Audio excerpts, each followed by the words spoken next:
I think that beatings came very much along with servility, with bondage, with poverty, right? Because the truth of the matter is, I think this whole practice. Can you unpack that again?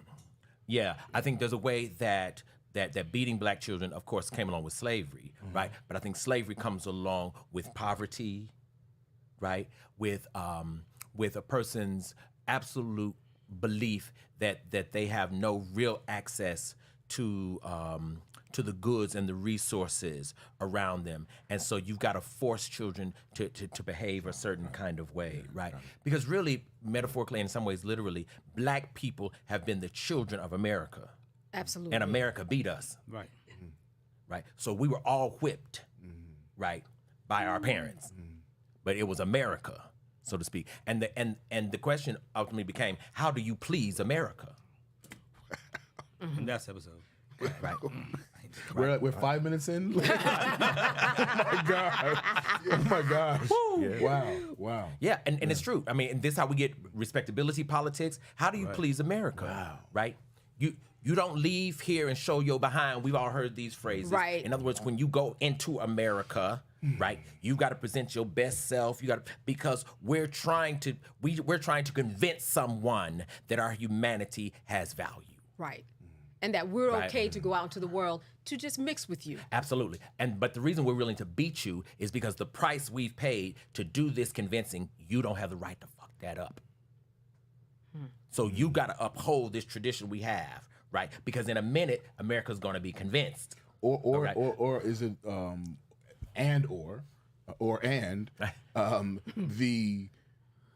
the concept of, well, I'm going to beat you and discipline you and show you how to act so America doesn't have to. Yes, which I think is kind of the same thing, though. Because, like, I'm willing to beat you, right? Because what I know in America is that beating produces obedience. So let me make you obedient so America doesn't. That's right. Sure, okay. That's right. Gotcha. And that's how you got a slave to obey you. You beat them. Gotcha. Right? And beating is far less complicated. Tell me about it. They're trying to figure out how to discipline you. Wow. Right. Yeah. And, you know, discipline and teaching character is time consuming. Yes. Right.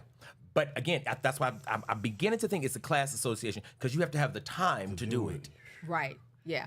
And I can think of ways that makes perfect sense. Now, I know that there are going to be a lot of people in the comment section that are going to have their own empirical evidence. So we're just talking right here. And I will say that there were other tools that clearly my parents gave me and my sisters, I have two sisters, to say, no, we're okay here. We're not going to discipline you. You don't need to be beat, because I'm going to give you the tools to go out into the world, and you're going to be okay. You're going to go out and get an education, lots of it. Yes, but see, again, here comes the class and the education thing all over again. Right, exactly. And you mentioned something earlier that I think is true, and that is, I think that we are more prone to believe that a black boy is beatable and needs it.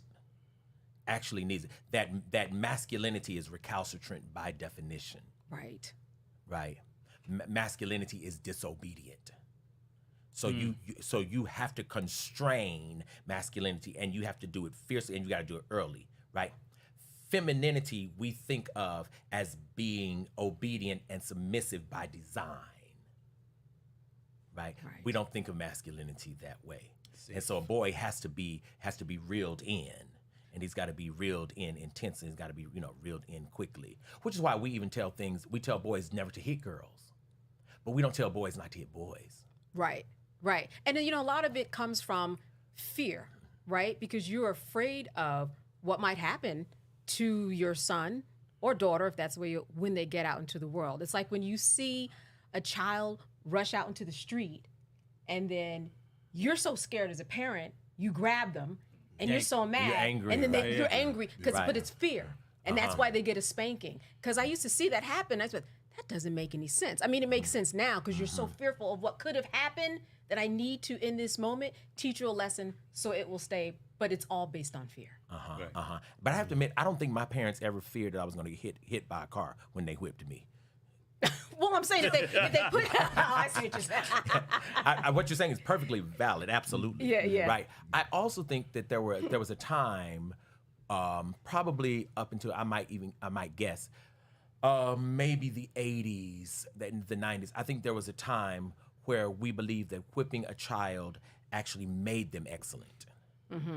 Right.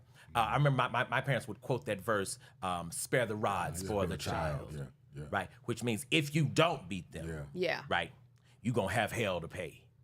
Right. Which I think is something that I think that's the thing that I had been struggling with up until my wife said that to me. It's like, okay, well, is she gonna grow up spoiled because I didn't discipline her in the way that again worked